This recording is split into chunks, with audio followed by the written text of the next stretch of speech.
What's going on, guys? This is Rob. If you guys enjoy my content, make sure you hit the subscribe button and make sure you hit that little bell so you never miss out on my sexy voice.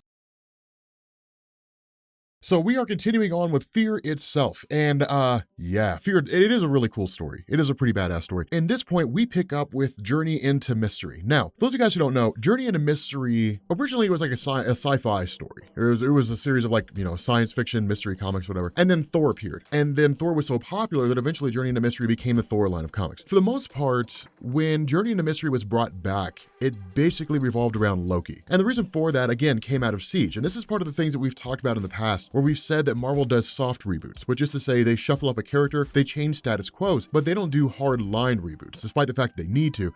In this instance, what ended up happening is that during the events of Siege on Asgard, in Thor issue number 617, which was actually part of the aftermath to Siege, we ended up discovering that what Loki had done is he had gone to Hela, who was basically the ruler of the Asgardian afterlife, and it essentially bartered things so that he could basically return to life when his physical form died. And so what ended up happening after this was that in Thor 617, Loki came back, but he was a little kid and he had no knowledge of anything he had done when he was an adult. He was basically a blank slate. So again, it was pretty smart and it was a pretty genius idea in terms of trying to rework his character. Kid Loki is actually pretty cool. Namely, Loki has discovered the internet and it is interesting.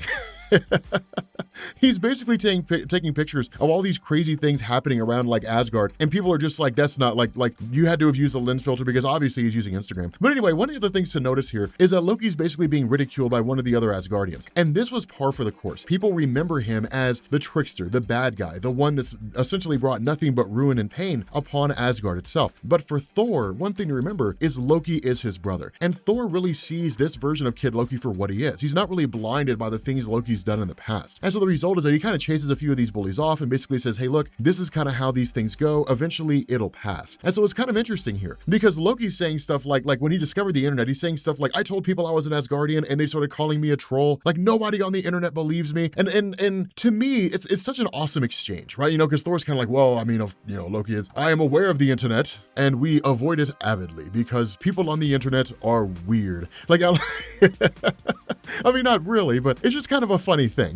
I like the idea of Kid Loki discovering the internet. But the fact remains here that what Loki ends up doing is stumbling upon this magpie, this bird. And as soon as he approaches it, the thing explodes and reveals a key. And this is why Journey into Mystery is so cool. Is because when you look at traditional Thor stories, which is to say basically everything after Journey into Mystery, and especially going from really the Bronze Age, from the mid-1970s up to the modern day, Thor stories are pretty straightforward. It's just like Thor's fighting a bad guy and smashing things with his hammer because that's what he does and that's what you want to see. But with Journey into Mystery, the way this is done is a throwback to the old Journey into Mystery stories, where it was as much about the history and mythos of Asgard and telling stories in an Asgardian fashion as it was about events unfolding in a way that was interesting. And so in this journey that Loki goes on, he discovers this key, takes it to what's basically kind of an elf of sorts who starts singing off this poem. Loki listens to it, realizes part of the poem is a location. He travels there, awakens a demon, which immediately explodes, feeds the demon to Volstagg, and then listens to what Volstagg says, which is kind of a rhyme, or really kind of a few words of sorts, follows the advice that's given to him in the sense that it's the third passage or so on and so forth, discovers a dragon, which basically explodes in front of him, kind of disintegrates, and then speaks, or at least it speaks to him in the old tongue first, then it disintegrates, and then he starts basically following these sage bits. He reads this little passage that says that Loki went into the void, and no one knows why. And that's when he falls down into this darker place and discovers the older version of himself. This is classic Journey into Mystery Thor storytelling. So meeting with his older self, this older version of Loki basically says, look,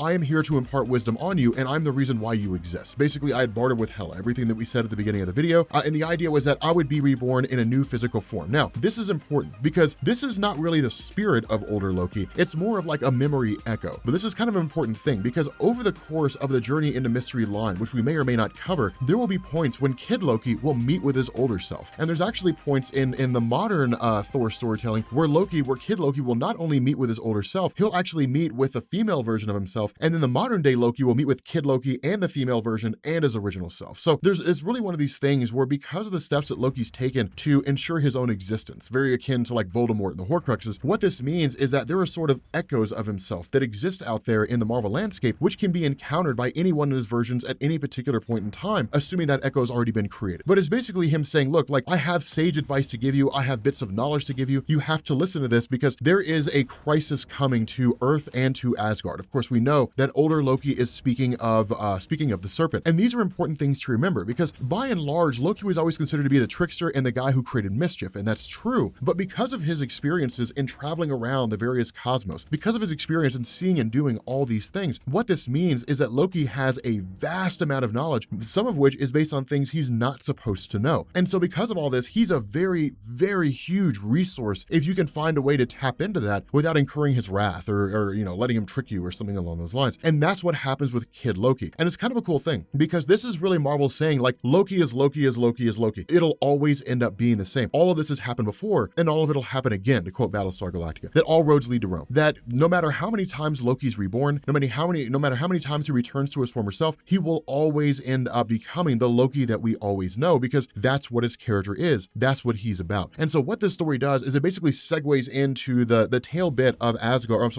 Fear itself that we covered in the last video, where Odin essentially like leads the Asgardians out of Earth and takes them directly back to Asgard, to the Asgardian dimension, where they can essentially go through and start recreating everything. Now, at this point, we kind of switch over to the aftermath, right? Like to when they're actually in Asgard itself. And remember, like this place is just in shambles. I mean, it's been this way ever since Ragnarok. It's been just torn to pieces. Now, again, it's entirely within the power of Odin to fix it all. And that's really what he says. But notice this, not everyone agrees with what Odin does. And that's one of the misconceptions a lot of people I think have when it comes to the Thor mythos, is a lot of people look at the character of Odin and they say, well, he's the Allfather, he's the leader. Of course they all follow him. Loki and Thor are the only ones that really kind of do what they want. Not true. Just because Odin is the Allfather and the leader does not mean everyone agrees with what he does. The difference here is that Odin has enough power to obliterate anybody, and he pretty much will. And so because of this, Thor basically speaks up. When a couple people start talking about how it feels like a retreat, Thor says that's because it is. Because the power that's there on Earth, whatever this serpent is enough that it scares Odin. And Odin is essentially running away. And so where Thor questions his father's authority, where he calls him in and says, look, you're essentially a coward, is what you are. Like, you're a weakling. Our job is to protect all 9 of the realms. You are hiding in your home, waiting for the threat to come to you. You are every ounce the coward that you're acting as. Then Odin immediately has him locked up, immediately has Thor like taken away and put in chains. And so at this point, this is when we start getting into the idea of the worthy, those individuals out there who are given these secret Asgardian hammers. And the first one up is Juggernaut. So,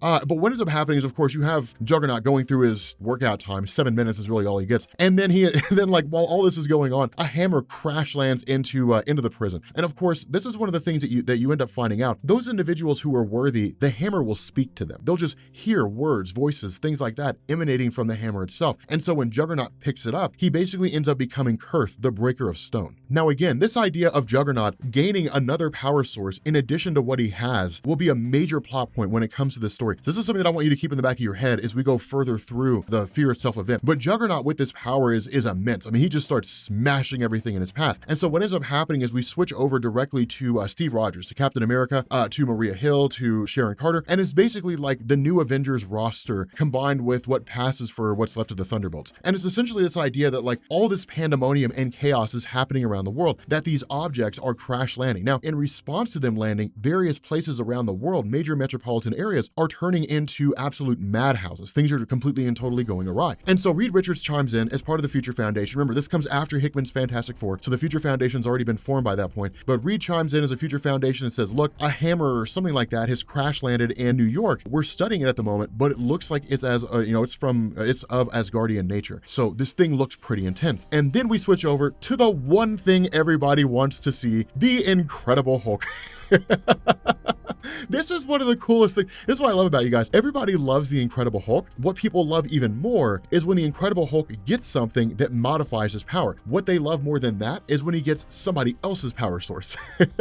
Specifically when he gets an Asgardian hammer. People love that kind of stuff. But this basically takes place after the events of Greg Pak's run. And really kind of the finality of that event, from Heart of the Monster Hulk. And we saw from that story that it picked up where it really ended with like the Incredible Hulk, Bruce Banner, and Betty Ross, Red She-Hulk, just kind of jumping out and doing what they do in the heat of passion. And so they're just kind of there doing their thing. But while all this is going on, a hammer basically lands, and the Incredible Hulk sort of listens to it, hears it talking, and then against Betty Ross' protests, goes to pick it up. And when he does, he turns into like the most badass looking character. Now, it is not an accident for why he looks this way. While this is a totally new design for him, it does have some hints and homages to the time when he basically became a horseman for Apocalypse, when he became War, I think it was. But again, I mean, he's Null, and he's basically called the Breaker of Worlds, because what in the hell else would you call him? Everybody loves World Breaker Hulk. But again, it's kind of cool, because from here, we basically pick up with a character named Titania. Now, the character of Titania made her debut back in Secret Wars, issue number 3, the original Secret Wars from 1984. The original Secret Wars was a highly publicized story. So because of that, the idea was that if so many people are going to be reading this story, then not only was the basis of it to bring like all the heroes and villains together and have them face off against each other in an effort to sell toys, but why not add some new characters in there? And so what we got a couple different people there. We got Jennifer Carpenter, who was the original Spider-Woman, but then we also got Titania, Mary McFerrin. Now, Mary McFerrin was not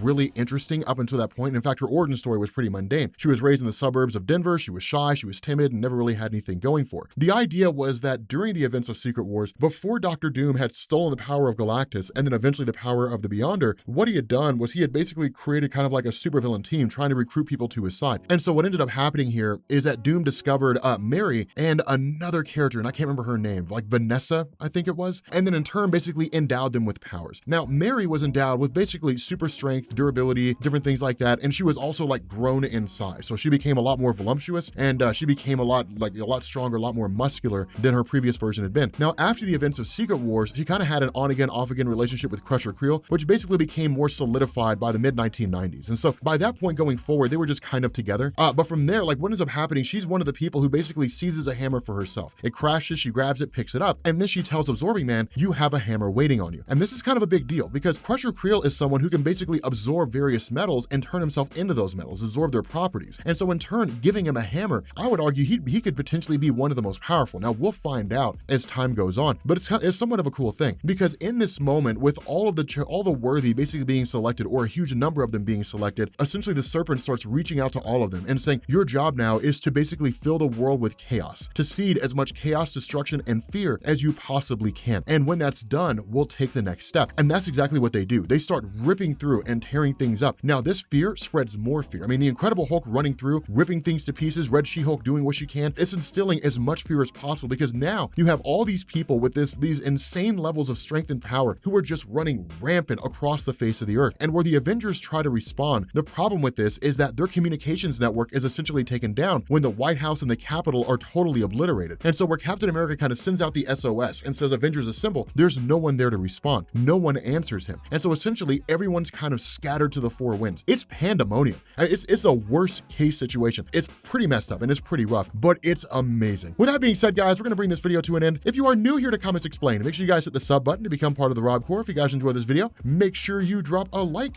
and I will catch you all later. Peace.